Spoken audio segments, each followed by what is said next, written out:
Welcome to Not Milk Never Milk. Subscribe if you're lactose intolerant. You already have the apps installed. Now open Google Translate and enable Tap to Translate in Settings. Once done, grant the overlay permission so Translate can appear over WhatsApp.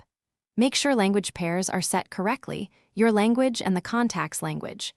You'll need to allow clipboard access if you prefer copy-paste. This first step gets the tools ready. Do not skip permissions because Translate won't trigger without them. Now open WhatsApp to begin translating messages in real time. You're in a chat. Tap and hold a message or copy it to trigger Google Translate's floating bubble.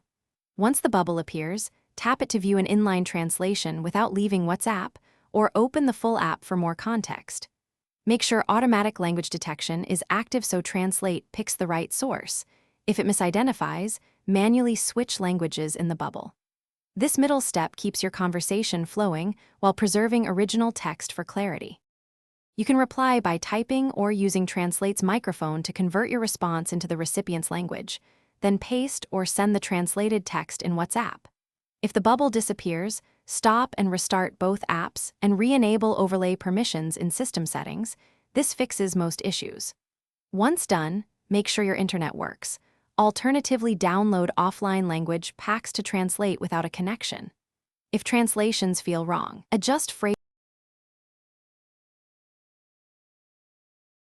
Thanks for watching. If this was helpful, leave a like and consider subscribing. See you next time.